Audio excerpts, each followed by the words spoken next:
Hello students, a very warm welcome to Study by Methods. आज हम देखेंगे exercise 14.2 question number third, first, second, third, fourth, fifth, sixth and eight number questions. तो चलिए video को start करते हैं। सबसे पहले मैं यहाँ लिखने जा रही हूँ क्वेश्चन फर्स्ट। क्या है? A X square plus B X या फिर A X raise to the power 2 plus B X factorise करना है। कैसे फैक्टर निकालें? तो कॉमन फैक्टर कैसे निकालते हैं? उसी मेथड से निकाल लेते हैं। कितनी टर्म है? देखिए 1 एंड 2, टू टर्म्स है। तो पहले मैं लिख रही हूँ ये वाली फर्स्ट वाली टर्म, ये लिखिए। इसे कैसे लिखना है? प्रोडक्ट ऑफ फैक्टर के फॉर्म में। कैसे लिख देंगे?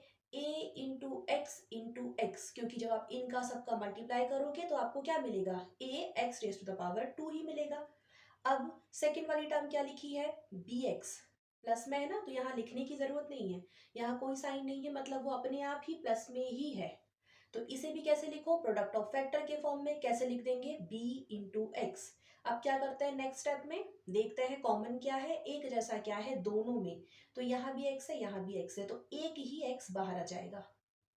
अब स्मॉल ब्रैकेट के अंदर जो बचा है, जो लेफ्ट है, उसे लिखते हैं। तो देखो पहले क्या बच रहा है? a बच रहा है और x, तो a इंटू एक्स, इसका क्या मतलब हुआ? a x बच रहा है। यहाँ का काम खत्म। यहाँ देखिए क्या बच रहा है? सिर्फ b बच रहा है। तो कैसा है वो? पॉजिटिव b है ना, कोई साइन नहीं है, मतलब प्लस होगा, तो प्लस b बचा। ये ब्रैकेट कर दिया क्लोज। ये हो गए फैक्टर इस क्वेश्चन के, कर दिया फैक्टराइज। ये है आंसर। चेक करना सभी को आता होगा अगर आपने पहले से वीडियो मेरी देख रखी है, जो मैं बता रही हूँ फैक्टराइजेशन में। तो चेक कैसे करेंगे? देखिए एक्स में मल्टीप्लाई करो ए एक्स का, A X raise to the power 2 ही दिखेगा। एक्स में मल्टीप्लाई करो बी का, तो पॉजिटिव बी एक्स या एक्स बी एक ही बात है, ये दिख जाएगा, मतलब आपने सही किया है। Second number question, 7p² plus 21q², ये क्वेश्चन है, फैक्टराइज करना है। कैसे करेंगे? जैसे अभी ऊपर किया वैसे ही इसे करेंगे। कितनी टर्म है बच्चों? एक पूरी ये टर्म है, एक पूरी ये टर्म है। तो ये फर्स्ट वाली टर्म है 7p², इसे कैसे लिखेंगे? प्रोडक्ट ऑफ फैक्टर के फॉर्म में। कैसे लिखते हैं? 7 इंटू p इंटू पी, इन पूरे को मल्टीप्लाई करो, क्या मिलेगा? 7p² ही मिलेगा। सेकेंड टर्म क्या लिखी है बच्चों? 21q², इसे कैसे लिख सकते हैं? 3 इंटू 7 इंटू क्यू। अब नेक्स्ट स्टेप होती है, एक जैसा या कॉमन क्या है दोनों में, उसे देखना है। तो देखो क्या है, यहाँ 7 है, यहाँ 7 है, तो एक 7 बाहर हो जाएगा। और कुछ कॉमन है तो और कुछ नहीं है एक जैसा या कॉमन, तो बस हो गया, 7 अकेले निकल गया। अब स्मॉल ब्रैकेट के अंदर जो लेफ्ट है, जो बचा है, उसे लिखेंगे। तो क्या बचा है यहाँ पर? p इंटू पी, मतलब p² प्लस यहाँ क्या बचा है? 3 into Q, that means 3q², और ये स्मॉल ब्रैकेट को कर दिया क्लोज। तो ये फैक्टर निकल गए, ये आंसर है। चेक करेंगे तो कैसे करेंगे? 7 में इंटू कीजिए p² का, ये दिखेगा आपको 7p² या फिर 7p raise to the power 2। 7 में इंटू कीजिए, मल्टीप्लाई कीजिए 3q² का, तो 21q² पॉजिटिव दिखेगा। तो सही किया है। Third number question, 2x raise to the power 3 plus 2xy² या 2xy raise to the power 2 plus 2xz raise to the power 2 या फिर 2xz²। ये क्वेश्चन है, फैक्टराइज करना है। कितनी टर्म है? 1 2 3। अभी जैसे हम करते आ रहे हैं वैसे ही करेंगे। देखिए फर्स्ट टर्म है 2x raise to the power 3, इसे लिखिए प्रोडक्ट ऑफ फैक्टर के फॉर्म में। कैसे लिखेंगे? 2 into X into X into x, ऐसे ही लिखेंगे। इन सबका मल्टीप्लाई करो, यही मिलेगा आपको 2x raise to the power 3। Second term है 2xy raise to the power 2, इसे लिखो प्रोडक्ट ऑफ फैक्टर के फॉर्म में। तो ये हो जाएगा 2 इंटू एक्स इंटू वाई, इन सबको मल्टीप्लाई करो, मिलेगा आपको 2xy raise to the power 2। Third और लास्ट टर्म है 2xz raise to the power 2। अब इसे भी लिखना है प्रोडक्ट ऑफ फैक्टर के फॉर्म में। तो कैसे लिखेंगे? 2 इंटू एक्स इंटू जेड, इन सबका मल्टीप्लाई कीजिए, मिलेगा आपको 2xz raise to the power 2।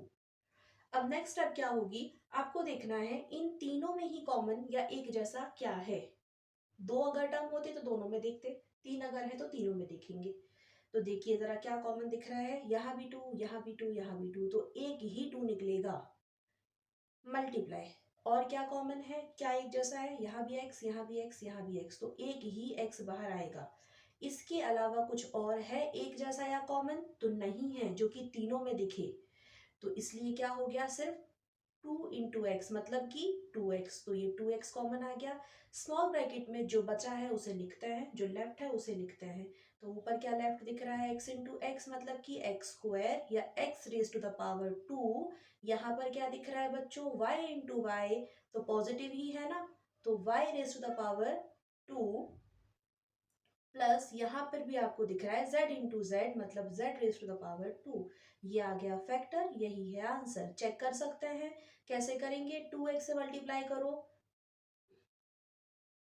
x² का, तो क्या होगा, देखो ये क्या बन जाएगा, ये क्यूब बन जाएगा, 2x³ जो कि चाहिए था।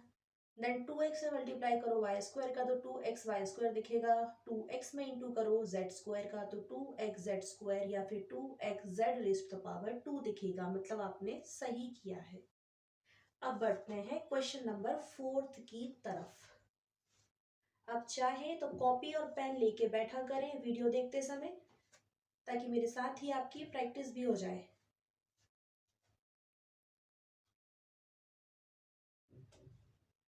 ये रहा 4th number question, am² plus bm² plus bn² plus an², कितनी टर्म है टोटल, 1 2 3 4। तो इसे एक पेयर बनाया, इसे एक पेयर का मतलब है 2 टर्म्स होंगी, जो कि आपको यहाँ क्लियरली दिख रहा है। तो यहाँ पर देखिए कॉमन क्या है, तो मैं इसे आपको अच्छे से करके दिखा रही हूँ। देखिए am², इसे लिखो प्रोडक्ट ऑफ फैक्टर के फॉर्म में, तो कैसे लिखेंगे, a × m, देन bm², इसे भी लिखो प्रोडक्ट ऑफ फैक्टर के फॉर्म में, तो कैसे लिखेंगे, b × m, जब आप इसका मल्टीप्लाई करोगे पूरे का तो आपको मिलेगा bm², जब आप यहाँ पूरे का मल्टीप्लाई करोगे तो मिलेगा am²।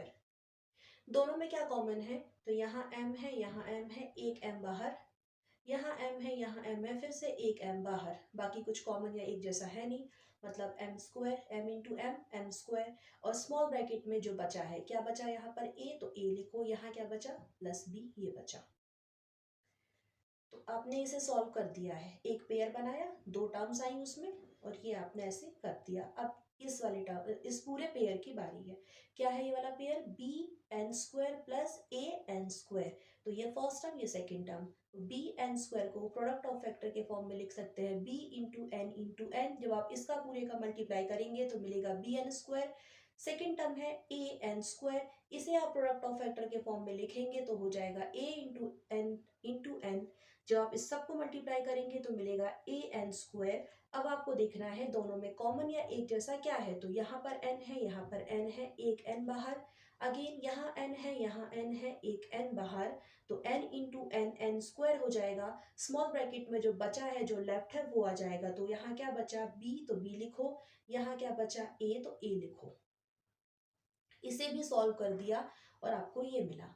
तो इन दोनों को आप साथ में लिखेंगे तो क्या हो जाएगा, m² a plus b plus n² b plus a। अब यहाँ क्योंकि ये प्लस में है तो आप इसे ऐसे भी लिख सकते हैं, क्योंकि प्लस में है तो कोई दिक्कत नहीं है।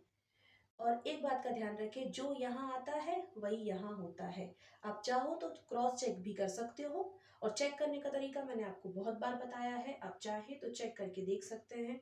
तो आंसर क्या आया आपके पास फाइनली, ये और ये एक जैसे है ना, तो एक ही बार लिखो a plus b and m² plus n², या फिर इसे लिख सकते हैं m² प्लस n² पहले लिख दो और a प्लस b। ये फैक्टर है और यही आंसर है। आप चाहे तो इसे चेक कर सकते हैं, चेक करना मैंने कई बार बताया है, आप उसी मेथड से चेक करके देख सकते हैं।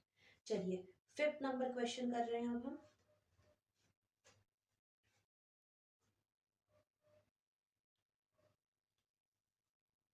देखिए 5th number question, LM plus L plus M plus 1, ये क्वेश्चन है।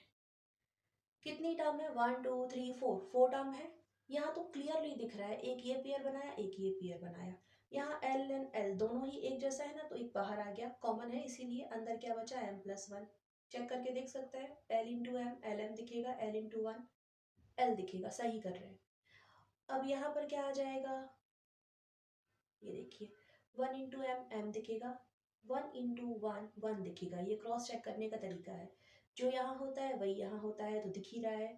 अब ये दोनों एक जैसे हैं, एक बार ही लिखो, तो m+1 एंड l+1, ये फैक्टर आ गए, यही आंसर है। आप चेक भी कर सकते हैं, चेक कैसे करना है मैं फिर से कह रही हूँ, कई बार बताया है, आप उसी अप्रोच या मेथड से चेक कर सकते हैं। 6 नंबर क्वेश्चन लिख रही हूँ, y स्मॉल ब्रैकेट में y plus Z plus 9, again small bracket में y प्लस जेड, और ये स्मॉल ब्रैकेट हो गया क्लोज। तो ये तो बहुत ही ईजी है, जो यहाँ है वही यहाँ है, मतलब इसे एक बार ही लिखो, y प्लस जेड, बचा क्या, y प्लस 9, ये आ गया फैक्टर या आंसर। बहुत ही इजी था ये, चेक भी कर सकते हैं आप चाहे तो। देखिए अब देख रहे हैं 8 नंबर क्वेश्चन, ये लास्ट क्वेश्चन है 8 नंबर क्वेश्चन, इसे देखिए ध्यान से। 10ab plus 4a plus 5b plus 2, कितनी टर्म है, 1 2 3 4, तो एक ये पेयर बनाया, एक ये पेयर, एक पेयर मतलब दो टर्म, एक पेयर मतलब दो टर्म्स। फर्स्ट टर्म लिखी मैंने 10ab, इसे प्रोडक्ट ऑफ फैक्टर के फॉर्म में लिख दो, तो क्या आएगा, 2 इंटू 5 इंटू ए इंटू बी, इन सबको मल्टीप्लाई करो, मिलेगा 10ab। देन 4a को लिख सकते हैं प्रोडक्ट ऑफ फैक्टर के फॉर्म में, 2 इंटू टू इंटू ए इंटू ए, यहीं तक लिखेंगे। इन सबको मल्टीप्लाई कीजिए, दिखेगा आपको 4a। अब इन दोनों में कॉमन क्या है, यहाँ भी 2 यहाँ भी 2, कॉमन मतलब एक जैसा, तो एक 2 बाहर आ गया, यहाँ भी ये यहाँ भी ये, तो एक a बाहर आ गया। स्मॉल ब्रैकेट में बचा हुआ जो लेफ्ट है वो लिख दो, तो क्या बचा है, 5 इंटू बी, डेट मीन्स 5 भी बचा है। यहाँ क्या बचा, सिर्फ 2, तो पॉजिटिव 2 ये बचा है। अब इस पेयर की बारी है, जो कि है 5b प्लस 2, फर्स्ट टर्म इसकी है 5b, इसे आप लिख सकते हो प्रोडक्ट ऑफ फैक्टर के फॉर्म में 5 इंटू बी। 5 इंटू बी को जब आप मल्टीप्लाई करोगे तो आपको मिलेगा 5b। 2 को क्या लिख सकते हैं, 2 इंटू वन, और 2 इंटू वन करेंगे वापस आपको 2 ही दिखेगा। क्लियर। अब यहाँ ध्यान से सुनिए एक बात, जो मैंने कई बार वीडियो में बताया है, 1 हमेशा ही सभी का कॉमन फैक्टर होता है। आई रिपीट, 1 सभी का ही कॉमन फैक्टर होता है। क्लियर। अब यहाँ पर ये क्या हो जाएगा, इसे आप लिख सकते हैं ना ऐसे, तो 1 सभी का जब कॉमन फैक्टर है तो 1 ही कॉमन आ गया, और बचा अंदर क्या, यही तो दिख रहा है, बचा हुआ वो लिख दिया मैंने। अब ये और ये, इनको आप एक साथ लिखेंगे तो कैसे लिखेंगे, 2a 5b plus 2 plus 1 5b plus 2। देखिए मैंने हमेशा कहा है, जो यहाँ आता है वही का वही यहाँ रहता है, तो दोनों एक जैसे हैं, तो एक बार ही लिखेंगे, तो ये लिख दिया, यही फैक्टर है या फिर यही आंसर है। आप चाहे तो इसे चेक कर सकते हैं, जैसे मैंने सिखाया है बिल्कुल वैसे ही। तो आज के वीडियो के लिए सिर्फ इतना ही, मिलते हैं आप सभी से आने वाले वीडियो में। अगर आपको वीडियो पसंद आया है तो वीडियो को लाइक करें, वीडियो को शेयर करें और चैनल को सब्सक्राइब करें। Thank you so much for watching my video.